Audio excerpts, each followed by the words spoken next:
Pronto aí, pessoal? Não. Fazer silêncio, virar para frente, prestar atenção aqui. Tempo de vocês copiar 2 vezes esse quadro aqui. Parabéns. Tranquilamente, vocês ficam conversando.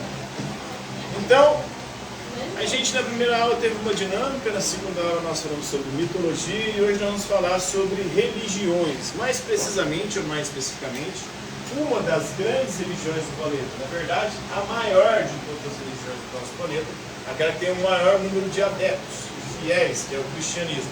São mais de 2 bilhões de fiéis. É uma religião que começa com Jesus Cristo, ali no mundo antigo. Jesus Cristo que teria vivido, segundo os estudos mais recentes, ele teria nascido entre o ano 6 e 4 a.C., ou seja, Jesus nasceu antes dele mesmo, e morreu, teria morrido por volta do ano 30. E teria sido mais ou menos entre o ano 27 e 30 que ele atuou, ou realizou a sua atividade missionária. Mas, tipo assim, ele nasceu antes dele mesmo, então só vamos depois do Não, porque a contagem de hoje, ela leva em consideração a contagem daquele tempo.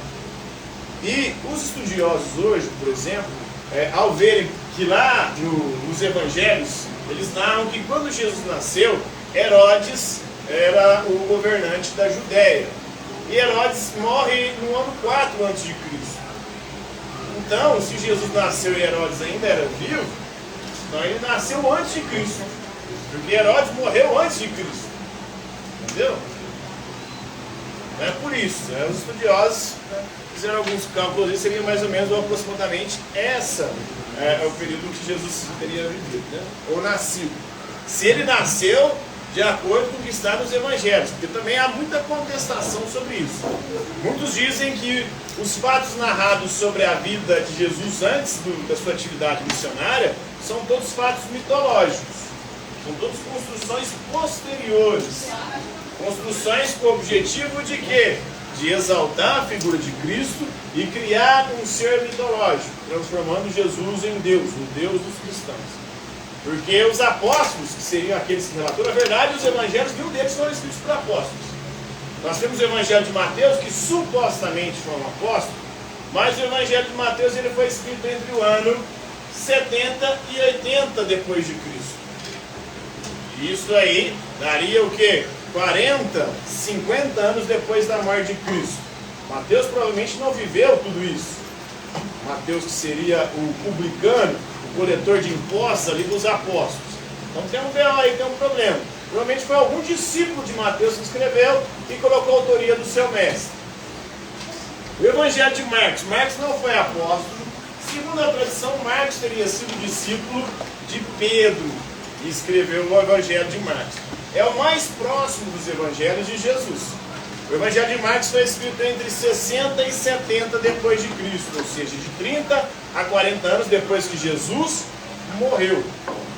E Marcos, inclusive, é o mais próximo de Jesus e por isso também é o mais sucinto. É o que tem menos capítulos, são 16 capítulos do evangelho de Marcos. É o que tem menos milagres. O evangelho mais longínquo é o evangelho de João. Foi escrito na transição do 1º para o 2º século. Por volta do ano 100 ele foi escrito. João teria que estar aí com quase 100 anos de idade para escrevê-lo. Naquela época isso era quase impossível chegar a essa idade. A expectativa de vida naquela época era baixíssima. Então provavelmente também não foi João que escreveu nem o Apocalipse, nem o Evangelho de João. Algum discípulo ali. Inclusive o Evangelho de João é altamente contestado, porque tem características gnósticas que muitos consideram heresias. Então é tudo problemático aí. Então o cristianismo vai se desenvolver dessa forma, né? Ele vai se espalhando através dos evangelhos. As cartas de Paulo são as mais próximas, mas lá não narra praticamente milagre nenhum de Jesus, nada sobre a infância de Jesus, nada como Jesus nasceu. As cartas de Paulo foram escritas entre 40 e 50 depois de Cristo. Mas a gente vai falar hoje de um importante cristão da história, ou um importante sujeito para o cristianismo, especialmente para o cristianismo católico. Porque o catolicismo das religiões cristãs, das denominações cristãs, é a denominação que tem o maior número de fiéis, inclusive o maior número de fiéis no nosso país.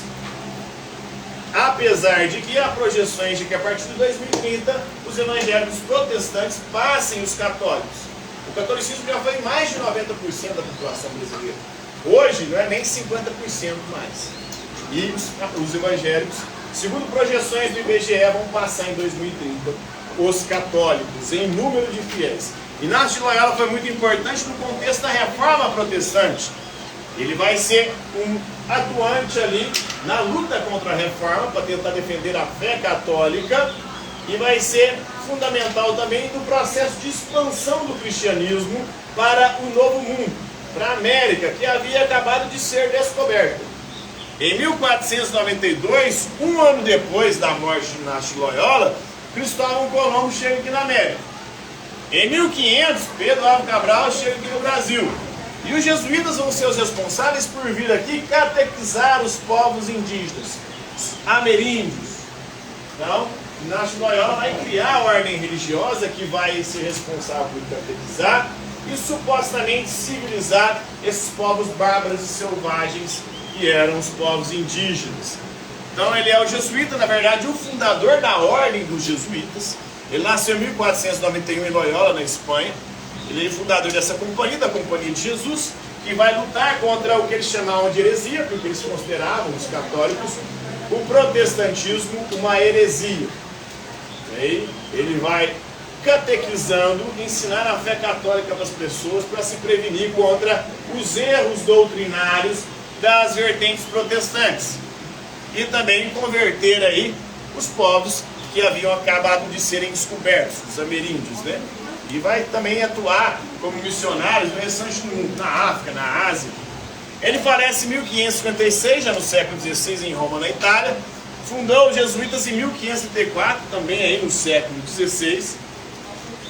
Então os jesuítas eles desempenharam um papel ativo na oposição à reforma protestante. Lembrando que a reforma protestante ela começa em 1517. Vocês lembram quem que é o pai da reforma protestante? Martin Lutero. Bem, parabéns, Martim Lutero, 1517. O que ele faz? Vocês lembram? Ele traduz ali a... Você traduz a Bíblia para o alemão, né? O que mais? Ele começa a contrariar a igreja, achando que tem... Sim, ele começa a criticar a igreja, ele escreve 95 teses e prega lá na igreja de Wittenberg, na Alemanha. Entre essas 95 teses que ele criticava a igreja católica, estava o que lá? Vocês lembram? Primeiro, sola fide, ou seja, só a fé salva. As boas obras, né? A igreja católica sempre defendeu a fé e as boas obras. Quer dizer que é a fé que salva. Inclusive aí para criticar a venda de indulgências. A igreja católica vendia indulgências, sabe o que é isso? Sim. Se você doasse para a igreja um dinheiro, você ganhava a indulgência, ou seja, o perdão dos pecados. Podia ser de forma parcial ou plena, dependendo do tanto que você doava. Quanto mais você doasse, melhor seria o perdão. O perdão parcial seria para os pecados veniais e o perdão pleno até pecados mortais. Então, a venda de indulgências, a simonia, vocês sabem o que era a simonia? A venda de objetos religiosos e de cargos religiosos. Era a corrupção da igreja. A igreja vendeu tantos pedaços da cruz de Cristo que dava para montar a Arca de Noé, né? E também a igreja católica vendia cargos religiosos. Bispos, arcebispos, cardeais e até o Papa eram cargos políticos. Cargos que eram comprados. E os papas daquela época ali eram papas extremamente promíscuos. A Basílica de São Pedro, né, que é ali onde fica o Papa, é a sede de Pedro, junto com a morada do Papa, ali onde ele habita, aquilo era um puteiro, né, uma zona, né, generalizada. Os papas daquela época tinham filhos, faziam orgias com mulheres e até com homens, né, tinha atividade, muitos papas homossexuais, não era putaria danada, né, o negócio era bem... Então ele criticava essa corrupção da igreja. Era um cargo muito mais político do que religioso. Porque a igreja católica na Idade Média era a instituição mais poderosa do mundo. Né? Do mundo europeu, claro. Porque a Europa não era o mundo. Tinha a América, que era um outro mundo, tinha a Ásia, que era um outro mundo, tinha a África, que era um outro mundo. Mas a Europa, a igreja católica era a instituição mais poderosa, ela comandava, ela coroava e destituía reis. E o Papa tinha uma função muito importante política aí. E o Inácio de Loyola, quando ele funda a Ordem dos Jesuítas, uma das missões dos jesuítas é defender o Papa. Mesmo o Papa fazendo merda. O Santo Inácio de Loyola diz o seguinte: se a igreja me falar que o branco é preto, eu vou acreditar que o branco é preto, porque a igreja sempre vai dar certo. Essa é a perspectiva dos jesuítas, porque a igreja não erra. Inclusive isso é um dogma da igreja. Claro que é um dogma instituído depois. Hoje é um dogma da igreja católica, que é o dogma da infalibilidade papal. O Papa é infalível em questões de fé, doutrina e moral. Então o Papa não erra quando ele fala sobre essas coisas. Por isso você tem que defender o Papa. O Papa é o Espírito de Deus, porque segundo ele está lá no Evangelho, lá em Mateus 16, está escrito o seguinte: Pedro, tu és pedra, e sobre ti edificarei a minha igreja, e as portas do inferno não prevalecerão contra ela. Tudo que ligares aqui na terra será ligado no céu, e tudo que ligares no céu será ligado também na terra. Ou seja, tem dado para Pedro a chave para abrir e fechar o céu para as pessoas. Essa é a perspectiva da igreja católica. Ela acredita que Pedro foi o primeiro Papa. Pedro morre em Roma, segundo a tradição católica. Morre crucificado.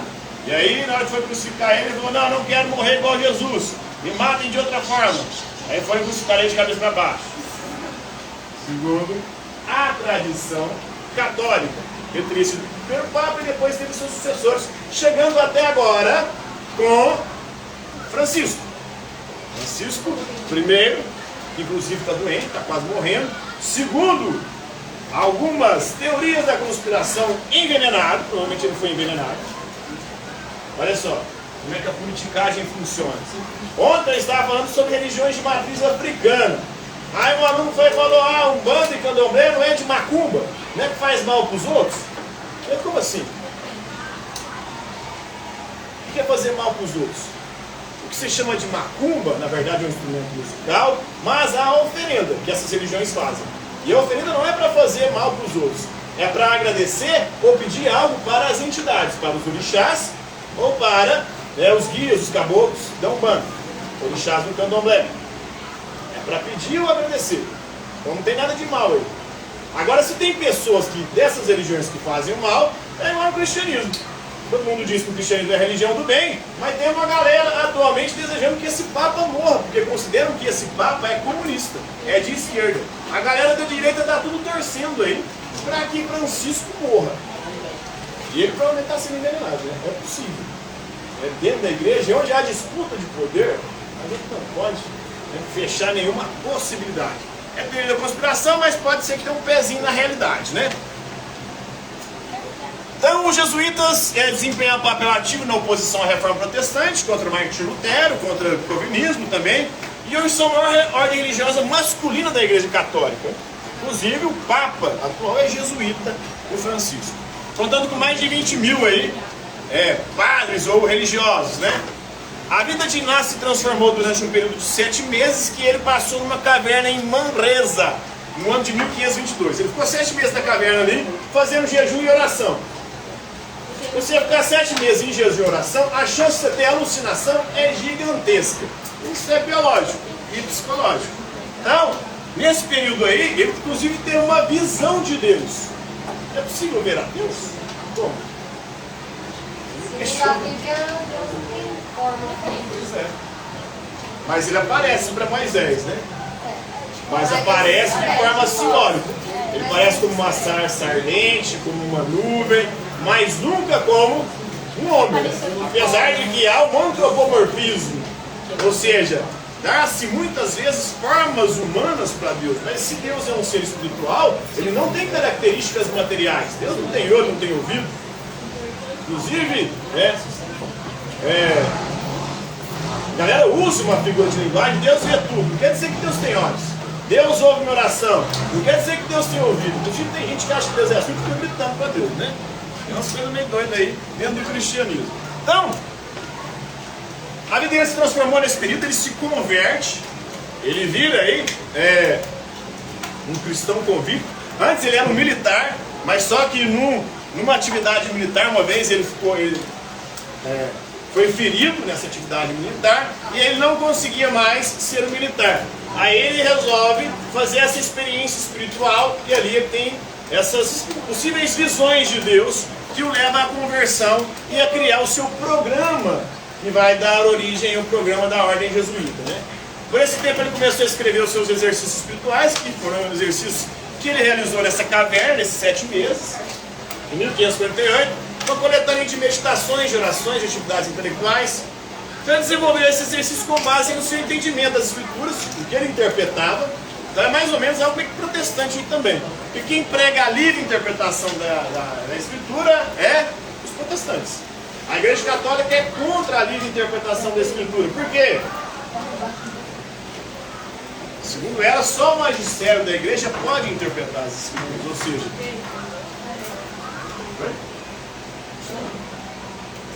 então não pode ter essa livre interpretação. Inclusive a igreja critica os protestantes por causa disso. Depois que deram a livre interpretação, nós temos mais de 100 mil denominações cristãs diferentes, ou seja, a galera não consegue mais se entender. Cada um interpreta a Bíblia de um jeito. E qual que está certo dessas interpretações todas aí? Essas mais de 100 mil denominações cristãs, qual delas que tem a interpretação correta da Bíblia? O livro é um só, mas as interpretações são totalmente diversas, né?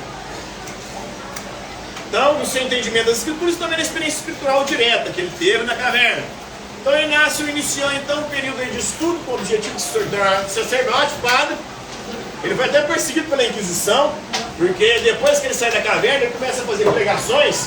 E aí naquela época, para você fazer pregação, você tinha que ter autorização da igreja. Ele ainda não tinha autorização da igreja. Então aí o tribunal da Inquisição o chama, aí que ele vai estudar para ser padre, para depois começar a voltar. Mas nessa época ele começou a fazer suas pregações, a galera reuniu em torno dele aí. E a galera que depois ajudou ele a fundar a ordem dos jesuítas. É o Francisco Xavier, Pedro Fabro, o Alfonso Salmeron, o Diego Lainez, o Nicolau Babadilha e o Simão Rodrigues. Eles ajudam a fundar a ordem aí. Muitos deles se tornaram santos da Igreja Católica depois, junto com o Inácio de Loyola, que é Santo Inácio de Loyola para a Igreja Católica. Então a meta da nova ordem religiosa era a salvação dos seus próprios membros, dos jesuítas, daqueles que seguiram, né, Santo Inácio, e da humanidade como um todo, levando o Evangelho de Jesus Cristo principalmente para os povos que estavam sendo descobertos. Os povos ameríndios, né, os povos asiáticos. Talvez o fato mais significativo aí foi que Inácio e os jesuítas se empenharem aí na oposição à reforma protestante, a Martinho Lutero, a Calvino, exercendo um importante papel na contra-reforma e defendendo o Papa. E hoje a galera aí é contra o Papa, rezando para que o Papa morra, porque o Papa é comunista e cristão. Então vamos compreender aí, pessoal, o Santo Inácio de Loyola, esse importante representante aí do cristianismo, especialmente o cristianismo católico. Sim. Alguma dúvida? Está tranquilo? Sim. Favorável? Sim. Então, por hoje é isso aí. Pode ir embora? Nossa. Não, descansa. Então, falta 1 minuto. Sai agora. Hã?